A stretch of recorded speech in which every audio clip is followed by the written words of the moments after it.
Hello everybody and welcome back. Now, Blizzard had made a patch 3 point whatever, and surprise surprise, after the patch had been released, I can no longer play my old replays. So there goes months and hours of work collecting those games, trying to put something nice for the people of the Nexus Wars. So, I am back, or I am forward to just commenting on the games and giving hints, tips, and strategies within the game. Now, recent games, because they're very laggy and I kind of changed my playing style, I tend to open with a pylon. I share control, move my worker, thereby signaling my teammates that I'm not away from keyboard, and most probably I will open with a pylon. Now, in this particular game, I was AFK, I was alt-tabbed doing some other things, and then I jumped back to the game just to realize that, I didn't pylon in time, and of course I didn't see this comment, naughty, you're going to pylon or something. So, off we go then. Now let's look at the teams. Pal, I just call him Pal, has a winning record. So he has more wins than losses in around 300 games under his belt. Burning is 10-17, fairly new player with a losing record. So a lower player. Of course, there's the one and the naughty, and Rufo winning record about 50-50. On the other side, we have Zeeks. He had played over 7,000 games and he has a winning record. Genius, he probably belongs to a clan, also winning record. Vargas, probably a new record because his winning ratio is almost 2.7. And Ties, also winning record, 100 wins over losses. Now you see I came back, I pyloned, and I'm helping my teammates to defend. Now in this particular circumstance, of course, a fire bat would be much more appropriate as opposed to building a cannon. Building a cannon generally will not work out that well because nonetheless it will help people to defend, but it does not produce much income.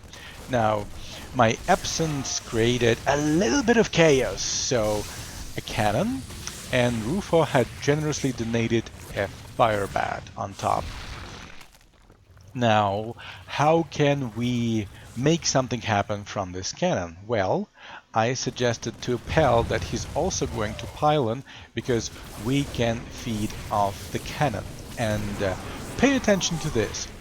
Pal actually agreed and started to cooperate.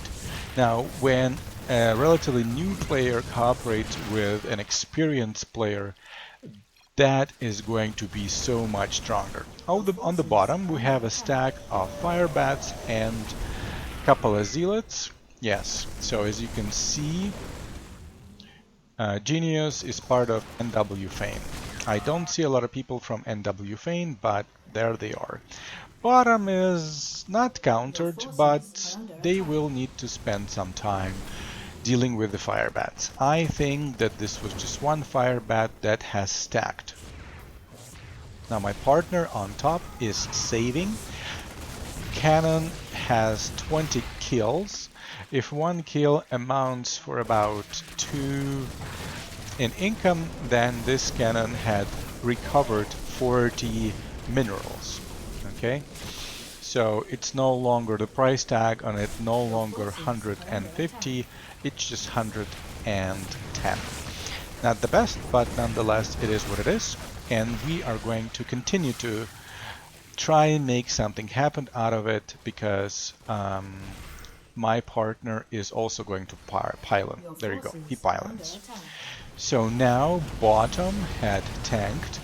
Tank is going to be very useful for their push because it's going to just hang out at the back and deal its 20 damage to light units or non-armored units, pardon me, and 25 damage to armored ones, which is, of course, the Fire Bat. Now, bottom is trying to pull off something like a Fire Bat Queen rush, which is effective up until the tanks are there. What am I doing? I am also sending Hydra and my Queen to the bottom lane. Now you can see that Fire Bat Queen would be very, very effective. Oh, and they also don't have detection. So their combo building up on the fact that bottom doesn't have detection is going to be very, very effective. But my Hydras and my Queen probably balance things out. In the meantime, there were 40 kills on this cannon, so that's about 80 minerals. So cannon is going towards the break-even point. In the meantime, we are helping out bottom by using workers, by using units. I'm putting a lurker. Now, I had made this unit because there were many light units on top, and I'm hoping that lurker with its aerial damage is going to start our push. Now, kills on the cannon are rising, which is good. Now, this cannon over here on the bottom, well, that wasn't the best idea either. Okay, so we are behind on income on bottom, and we are a little bit behind on income on the top. Cannon kind of breaks even for itself, and maybe our pylons are going to make a difference. Now, I am communicating with my teammate, which is a good thing. An even better thing, these guys are responding to my communication. Only 7 kills on the cannon, not the greatest investment, especially keeping in mind the fact that I am midding. Now, another thing to keep in mind is that we have two strongest of the players on the bottom. So what's going to happen, most likely, they are going to play mid. Let's just check it out. My prediction is correct. So they are going to play mid. I am playing mid on my side. That means it's going to be 2 on 3 or 2 or 4 on the top, and it's going to be 3 on 2 on the bottom. Now, what do I mean by that, in case you don't know, because, you know, nothing really interesting is happening. It means if these guys from the bottom are both midding, when they send top, it's going to be bottom, mid, plus top. And since only there are 2 guys here, it's going to be 4 on 2 on this side. Now, when I'm sending bottom, it makes my units plus the bottom units versus 2 guys over here. And it's not going to be a true 2 because they are going to be sending units top. If I'm pressing top, these guys have to send top to defend. And then I can send my wave bottom, so it's going to be a stronger, faster wave. Now, what is happening? We were on the defensive, and we were on a kind of a chaos defensive side.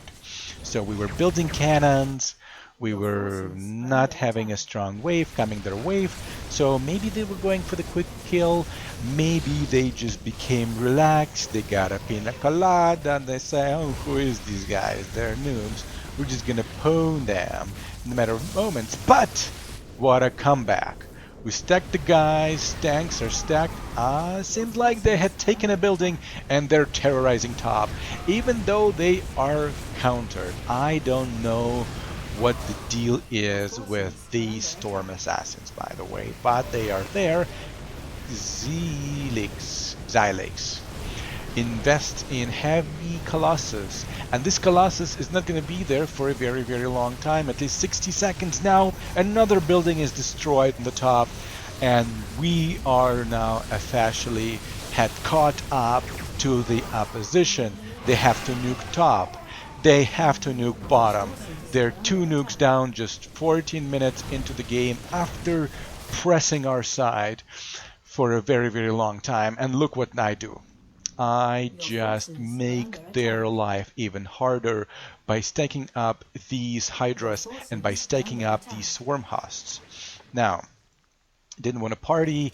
Actually, I lied that I have to go back to work because I was slaking off work playing Nexus Wars. Don't tell my boss. Now, I have queens at the back on rapid transfusion. I realized that there are colossus and they are in the mid row, so what I'm gonna do, I'm going to make vipers because they are countering my swarms. Now, you can see that my units are not synced. Now, the reason for that is the mechanics behind swarms, hydra, and queens. What happens is these guys come out synced, and I keep sending my units, and as I keep sending my units, swarms stack behind, and that unsynced phenomena allows swarms to stack behind and just keep protecting my units that are being supplied. Now you see I had held top if it wasn't clear, but you see there are no units that are being supplied, and these guys are almost being produced. What had happened actually, and since I had control of Pal's unit, I had held top to the point where his units are going to meet enemy units somewhere over here. And I'm sending my units on the top. Now, help top, you see the response is they made a cannon. Boom! Bottom used another nuke. And they are digging the trench of their economy by over-cannoning. Now, my guys, unfortunately, I wasn't specific enough about the cannon, so they dumped another 150 minerals into a cannon. What I'm doing dragging, I'm doing build cancels, whatever you want to name it. The idea behind it, I'm monitoring the developments on the bottom, and we are doing really, really great. Look how much trouble these guys are causing. Now, the idea behind here is this. I'm trying to stack swarms. They also have swarms, unfortunately. In the meantime, I'm monitoring my pal's income, and it's not doing all that great. Now we have caught up on income. That Ultra, man, really screwed up swarm hosts. So I'm going to try and bring Ultra down while these guys stack. 0 kills on this cannon. Bottom is still in jeopardy. Well, they're trying really, really good unit selection by burning because they're countering. Xilinx is coming back with Phoenixes. Scouts is better versus Phoenix. Now what I'm gonna do next, I'm gonna make some infestors to deal with that Ultra, and I'm going to make some Ultras of my own to be able to deal effectively with these swarm hosts. It's not going to be a deal breaker on the bottom because, quite frankly, most of the units that I had made right here are being countered. So, Vipers do make bonus damage versus armored units, so they're going to be a good help versus these mortals, and they're going to be an excellent help against Colossus. Now, top is pushing. Top is pushing, they're stacking. Now, I'm waiting for the perfect opportunity to send my units to the bottom lane. Okay, and this is opportunity now. I had estimated that this medevac and my swarm hosts are going to be an almost indestructible shield for the opposition. Now, FFS, meaning the game was starting to become to run really, really, really slow. Now, as you can see, we are ahead on income. Okay, just mark my word for it, we are ahead on income. The reason for that is the amount of minerals that were dumped into cannons over here. Now, what I'm doing next, I am building corruptors. Now, corruptors are going to complement these guys over here, and they're going to help with these colossus.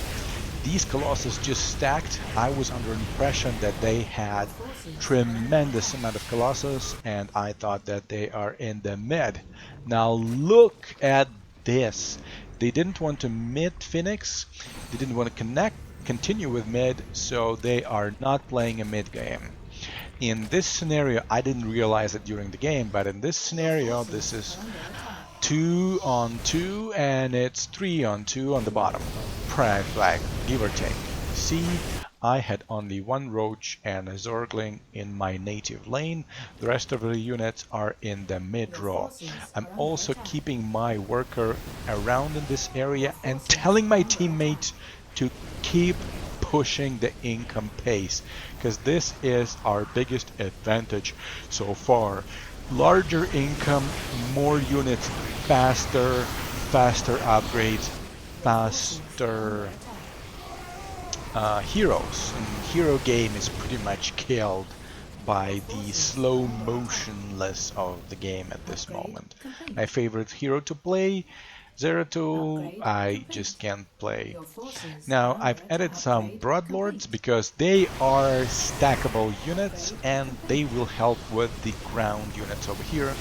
Now in the meantime, top just managed to turn our wave around. I'm not so much concerned with making something happen on top because it's a 2-on-2 game, but I am concerned with making, my strategy is to overload bottom because it's 3-on-2 and they are 2 behind on economy to roll out those units, those heroes. I'm always max supply at 23 minutes of the game. Let's see how others are doing. Rufo is okay. Burning is maxed, and Pal, well, Pal is trailing behind, quite frankly, with his heavy Thors. His heavy Thors and Pylon Rush, he is behind on maxing out his supply. So, yes, is the Gaim slow motion for everybody? Yes, it is. Now you're gonna see that I had made 2 hero buildings, and at 23 seconds, I am starting to making upgrades.